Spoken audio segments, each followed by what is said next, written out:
So yan, mga pot. Manila, Acapulco, Galion Trade Route. Ayan, from Manila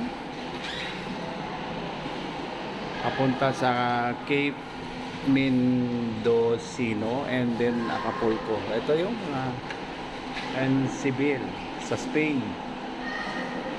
At ayan po yung mga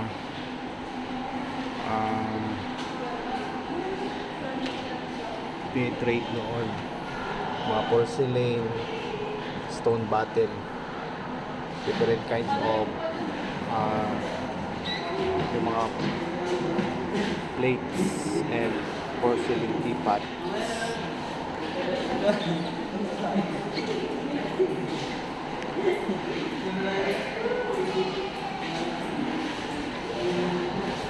So, ito naman ay earthware pot with porcelain.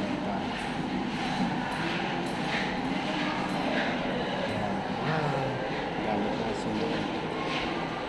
And yung big one ay porcelain blue, white dish with floral decoration. Yan. Yung maliit naman ay porcelain blue and white porcelain dish with mythical animal decoration. Ay sa baba. I think ito yung sa panahon ni Limahong. Yung mga ganyang mga ganyang klaseng kagamitan. So yan, mga artifacts, burial century 1380 to 14th century, burial of female and child grave goods of Chinese ceramics. So karamihan kasi sinasama nila yung kanilang mga kagamitan doon sa mga namatay. So ito yung galyon, typical na galyon. Yan, na ginagamit nila para mag-trade dito sa Pilipinas. At ito yung mga Southeast Asian Maritime Trade Route, 9th to 16th century. So may China na, yung Vietnam. So yun, umiikot lang noon yung mga traders. Ito yun, Manila papuntang Butuan, Cebu. Ayan, mag-route lang sila. Nakakarating pa ng China, Vietnam. Ayan,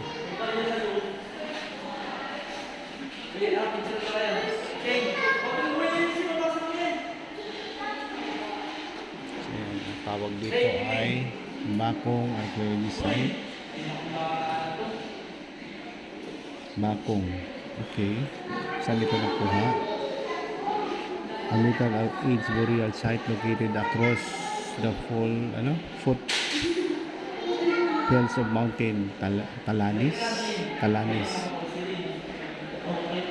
Ternos de Negros.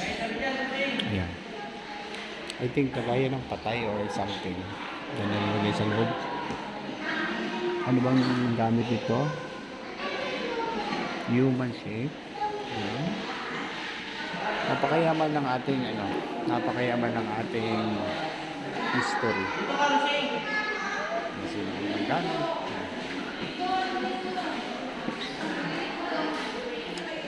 Actually dati, diyan nilalagay yung mga patay. Ha? Galing Palawan. Okay. Ito yung mga gagamitan ng mga katutubo ng Palawan. Ayun, ano yun? Ito. Gumagamit na. At saka yung kanilang Actually, yung mga yan galing pa yan ng ng ibang lugar. Like sa China. Panahon ni Limahong yung mga ganyan klaseng, mga ganyan klaseng mga palamuti sa katawan. So yun, mga jar naman napakalalaki. Ayan. So biyak na. So ancient rituals and jar burial practice. So ito yung mga nilalagyan ng patay, Diyan nila pinapasok pag may mga namamatay na tao, mga remains nila diyan nilalagay. So yun yung mga fragments Actually, mga nakapulot-pulot lang to sa ano. Actually, yung mga gawa ng mga sinaunang mga binuno, no? Red slip earthware. Yes. Oh, 400 to 300 years ago. Sa Isabela. Ito naman sa Batanes. Ah, napaka tanda na ng mga gamit. Yan.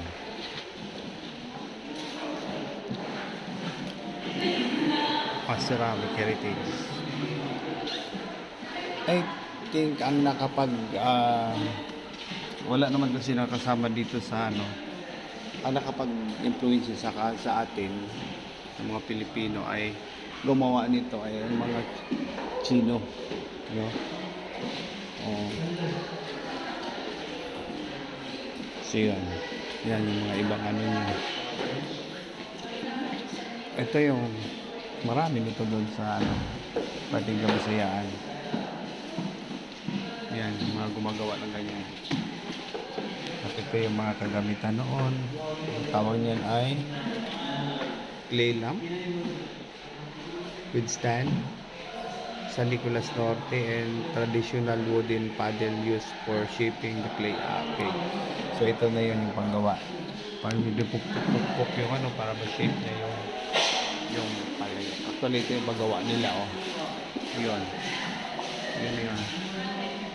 Tapos pagkatapos nila mag-shape ng ganyan,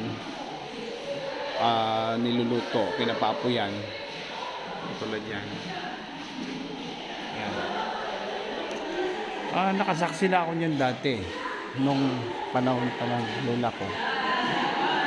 Doon sa lugar niya, sa Bayang. So yun. Ito ay transform exhibition. Wala na. So ito. Katulad dito yung sa front. 1350. Ano to? Degrees giving. Okay. Sabi dito, ang mga seramikang porselina ay gawa mula sa isang partikular na putik na luwad na tinatawag na kaulin at pinapaapuyan sa mga horno sa temperaturang higit sa 1,350 degrees centigrado na nagbibigay sa hinulmahang anyo nito. So yun, kailangan niluluto pa siya bago siya ma-form. So yan. So yun guys, yun yung ating palayok heritage. So yun, ito mga sinaunang phonetics bang tawag. So yan, kung paano sila mag ano noon, tawag ito, mag-draw ng kanilang map. So ito, kanino kayang art nito? Ito ang mga art nito ay ayan, tawag doon ay the Holocaust painting. So yan.